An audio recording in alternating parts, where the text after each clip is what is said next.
Right, and thank you. Can you hear me okay? Yes, we can. Yeah. Thank you for having me. Yes, technology is frustrating, but I'm so glad to be using it because that means I'm joining you from Flagstaff, Arizona, and it really is my privilege to be here. So thank you for the invitation. Thank you to all of you who have made time to attend so that we can see how we can better support today's students. I will move quickly. I have a lot to share with you. The first thing I want to do is to introduce you to my family really briefly. I'll tell you why in just a moment. This is my husband, Tim. We have three fabulous teenage daughters. When it's not a global pandemic, our favorite place on the planet to go to is the UK, in fact. So there's a picture of us here in the London Eye. There's another one in Piccadilly Circus. And then you actually see a picture of my daughters doing online learning last year. This year, they're back in physical schools, but last year, they were playing games on the living room floor while they were also in Zoom class. And so it really is the reality that we have been dealing with where when we're teaching in these formats, we don't really know what our students are doing. Watching their experience really gave me some new perspectives about how we can keep our students better engaged. And I want to just really quickly unpack why I took a moment to share with you. And that is because in these online forums, we really need to connect with each other as real people.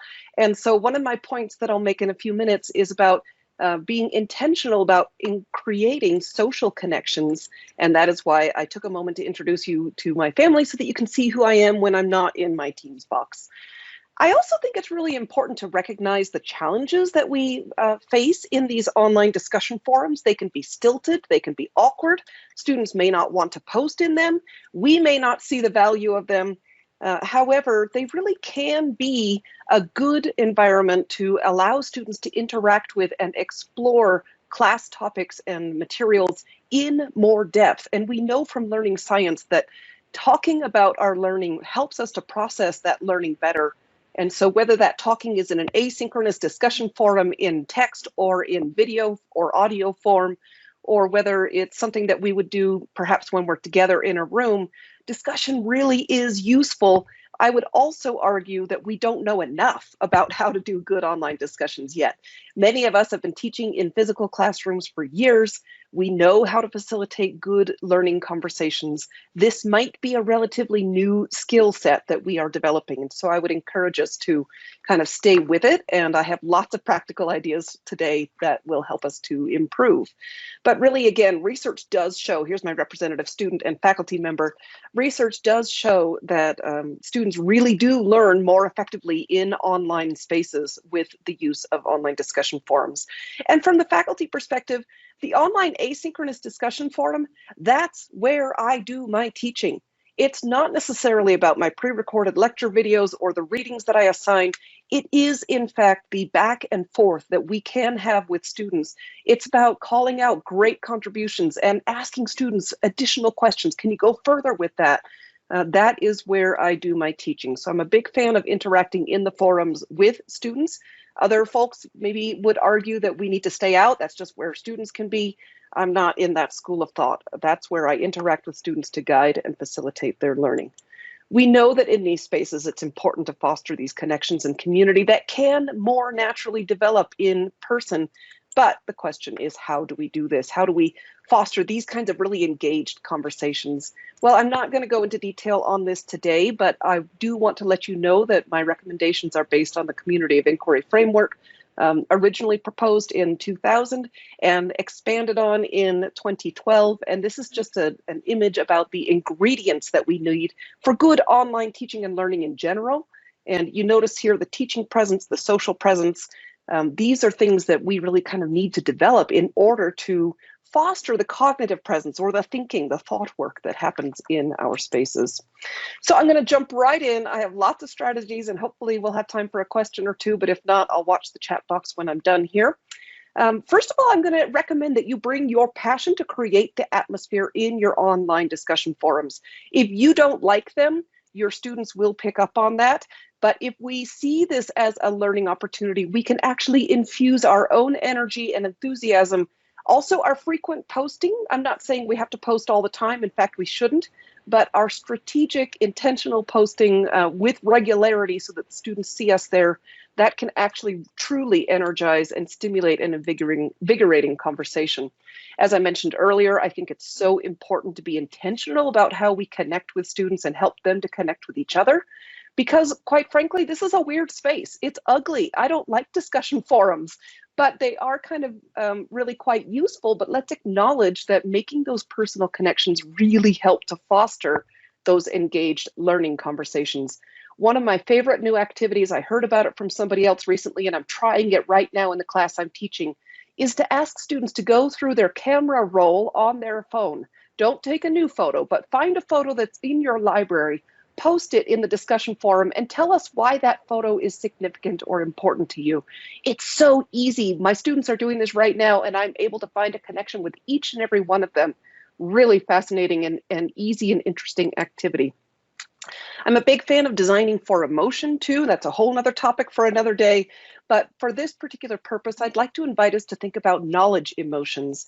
Interest and curiosity, we can consider those as knowledge emotions. And we know that if we're naturally interested in something or naturally curious about something, we are in fact going to be more engaged. We're going to be more invested in the topic. So I would encourage us to, along that line, also design for relevance. If something is relevant to us, we will be more interested in it. And this is actually a key equity strategy as well. One of the key things that we can do to create more equitable and inclusive learning environments is to design for relevance. Ask students to notice or interact on things that relate to them personally, that relate to their academic and career goals. This is, again, when we make things relatable, to use the common term these days, really students will more naturally engage. Again, we want to think about interesting questions. I have worked with some faculty in the past who have such black and white questions, there's really nothing to discuss. So something that is naturally interesting or something that is nuanced, debatable, multiple perspectives, really want to think about the kinds of questions we're asking. And I also encourage us to ask multiple questions in our discussion forums. Maybe everybody doesn't want to respond to the same question. I like to provide my students with between 3 to 5 different questions each week in each discussion forum that kind of get at different aspects or facets of that week's topic, and they can choose one or more of those questions to respond to. And what we end up with is a really fascinating kind of tapestry that really, I would argue, replicates a conversation in more authentic ways where people are talking about what they choose to talk about. And maybe I didn't write about the same question that you did, so I want to read what you had to say. And it sort of enhances everybody's learning in that way. Again, I already mentioned asking questions that relate to personal experience. This can be as easy as, have you ever had a job where there was a supervisor who was like this and they did that and it really got you upset? Tell us about your experience. Or have you ever had a broken bone if you're teaching a biology class? Have you ever had a concussion? Ask questions about students themselves, because you know what? We all like to talk about ourselves. That will keep them engaged. I would also encourage us to look at ways to ask students to make connections between what they're learning, again, and their everyday life, or other classes that they're taking right now, or previous classes that they want, that they can remember. How does this relate to something that you learned last term, for example? Or connections with, again, your personal goals. How does this help you get to where you want to go? Certainly a good idea is to ask students what is still confusing. What are you uncertain about? Again, recent research is showing that this is a great equity-minded way to help students be more invested in their online learning and to help them be successful in these online environments. What's still not clear? This kind of reflection question can be really helpful. And if you do that in a discussion forum, then everybody can kind of benefit from the back and forth that you can provide. Discussion forums, to me, create a really good one-to-many conversation instead of one-to-one. The feedback that we give to our individual students, really important, but if we want to be efficient in these environments, we have to think about communicating one-to-many. Discussion forums are a great way to do that so that everybody can learn. And just a couple of more points before I wrap up and see if there's questions. I'm a big fan of just including a regular question and answer forum. If you have any questions about the class or the assignments, post them here. Again, everybody can learn from the answers. I also encourage my students to, if they see a question that they know the answer for, to go ahead and post, because they may be online when I am not, and they may be able to provide an answer sooner than I will be able to. If you have a weekly or regular discussion forum assignment, I would encourage you to think about having 2 deadlines for discussion. A really common challenge is what we call the post and run. Students post one time and then they're out of there. They never come back to engage in the conversation. You can structure that with, earlier in the week, your initial post is due by Wednesday, and all of your reply posts are due by Saturday, for example. That just gives people some structure and some accountability to get in there and stay in there a little bit. And then finally, this is my last recommendation. I would encourage us to think about video or audio options as well. As we were just hearing from the last team of presenters, there is so much richer communication that we can affect through vocal intonation, through facial expression. We can see each other as real people when we do get the opportunity to be on camera like this. I know Canvas makes it very easy to record discussion posts, again, video or audio. So if you have that ability in your learning management system, you could just make it an option. You don't have to require everybody to post by video all the time, but you could invite students to do that, which lines up with universal design for learning, another concept that we've heard about today. So with that, I know that was quick. That's okay. This is meant to be quick. And I'm going to go ahead and pull down the slides and see what people are thinking about and talking about. Brilliant. That was a fantastic talk, Flower. Thank you so much. And it's I think we can certainly see kind of how enthusiastic you are talking to us, which is really great to see. So thank you. There's been lots of comments in the chat, actually. So if you could take a look. And one question I have, if that's okay, is that I think it's very easy to get sucked into the kind of the black hole of forums, if you like, in that, you can really get lost with spending so much time in them because, you're getting really engaged yourself. Do you have any tips on kind of making it more time management, or kind of making it more easy for people to kind of avoid spending too much time in forums? Yeah, absolutely. I've been teaching in this format for 15 years. And when I first started, I was in that black hole. But here's my recommendations. First of all, what I do now is I block off times on my calendar, or I set a timer on my phone and I say I'm going to do 25 minutes. Or again, throughout the week, I'll block off 3 30-minute blocks. And that's the amount of time I'm going to spend in the discussion forum. And then what I do is I've become really intentional about combing through the posts and posting strategically. Where can I get the biggest bang for the buck? Where can I make the most impact? I tell my students, if you see me posting in a discussion forum, please read it or watch it, because that's where I'm teaching. So I tell them deliberately to clue into what I'm writing, and I look for those places where I can make that big impact.